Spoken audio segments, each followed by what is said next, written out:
दोस्तों नमस्कार। दोस्तों आज का विषय क्रॉस एग्जामिनेशन पर है, माने किसी गवाह की प्रतिपरीक्षा। प्रतिपरीक्षा माने जब कोई गवाह न्यायालय में आता है, चाहे वो सिविल मामला हो चाहे क्रिमिनल हो, तो एक पक्षकार उस गवाह को पेश करता है। वो सिविल मामलों में उनका एक एफिडेविट देता है जिसकी कापी दूसरे पक्ष के वकील साहब को रिसीव करा दी जाती है, और क्रिमिनल मामलों में उसका एग्जामिनेशन इन चीफ लिख दिया जाता है जिसको मुख्य परीक्षा कहते हैं। इसके बाद बारी आती है क्रॉस एग्जामिन होने की। तो क्रॉस एग्जामिनेशन में हम अपना डिफेंस कैसे ले आएं, उसको रिकॉर्ड पर कैसे लाएं, आज इस विषय पर चर्चा है। दोस्तों अधिकांश देखा गया है, अधिकांश मामलों में ऐसा होता है कि अभियुक्त को जानकारी केवल इस बात की है, हमारे काफ़ी साथियों को इस बात की जानकारी है कि डिफेंस को अपना एक्यूज को अपना डिफेंस लाने के लिए सफाई साक्षी के रूप में लोगों को पेश करना होगा। माने 313 के बाद की स्टेज जो है, 313 की स्टेज है, वो अपना साक्ष्य एक्यूज पेश करेगा।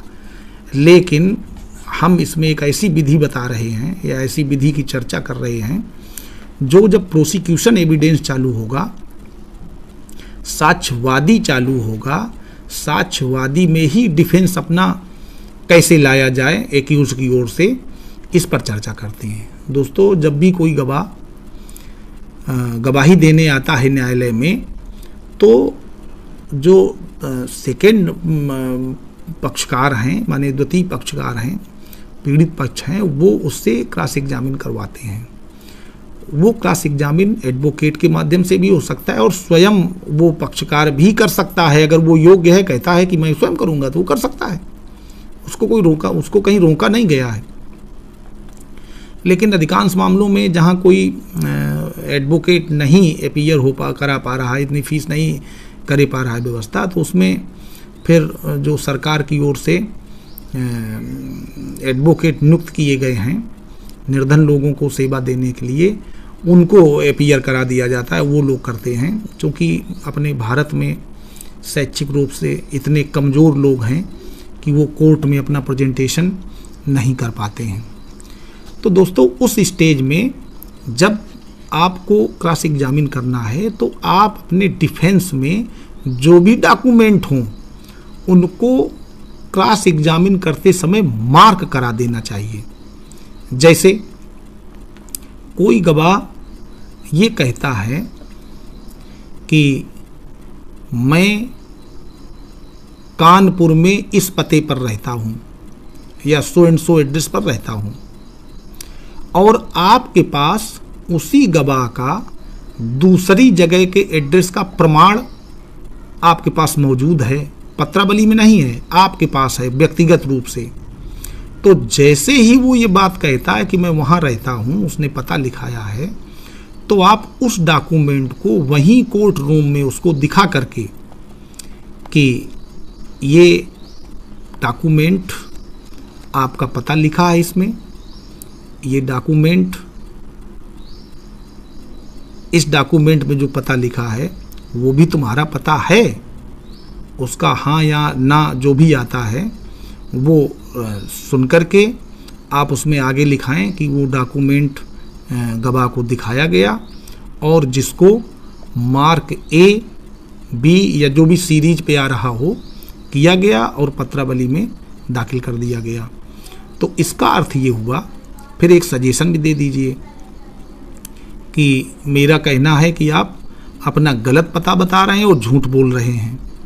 तो अब पते की बात जो ये है, वो पता का बर्डन उसके ऊपर शिफ्ट हो गया, वो झूठ बोल रहा है, उसकी गवाह की विश्वसनीयता जो है वो धीरे धीरे नष्ट हो रही है।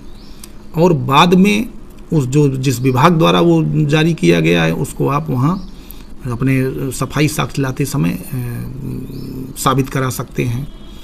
दोस्तों इसी तरीके से जो भी एविडेंस आपके बचाव में है, जो आप सफाई साक्ष्य के समय या 313 के समय बताना चाहते हैं, उन साक्ष्य को उन एविडेंस को आप उसी समय मार्क करा दीजिएगा, उसी गवाह को दिखा करके।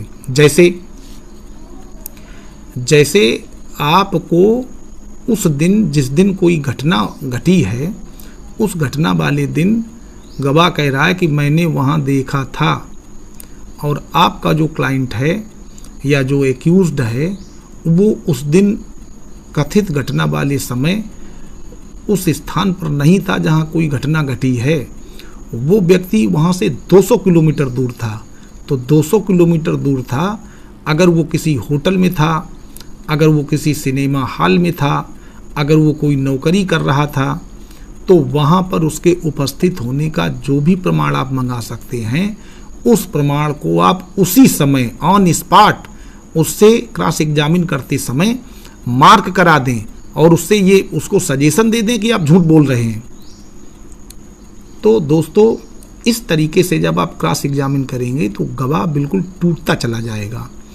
इसके अलावा जो भी साक्ष्य पत्रावली पर उपलब्ध हों, अधिकांश होता क्या है कि लपेटवा टाइप के बयान लोग दे देते हैं, लिख लेते हैं, और उनमें जब वही गवाह यहाँ कोर्ट में आता है तो स्पेसिफिक बात पूछी जाती है, वो बात अलग हो जाती है, तब भी आप कह सकते हैं और उसके झूठ को पत्रावली पर ला सकते हैं।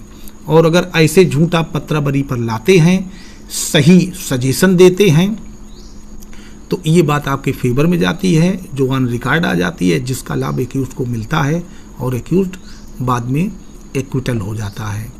तो साथियों, जो बात मेरे समझ में आई, अच्छी लगी, तो मैंने आप लोगों से शेयर की। अगर आपको भी हमारा कोई वीडियो अच्छा लगता हो या ये वीडियो अच्छा हो तो इसको लाइक करें, हमारे चैनल को सब्सक्राइब करें और अपने दोस्तों को ज़्यादा से ज़्यादा शेयर करें। नमस्कार।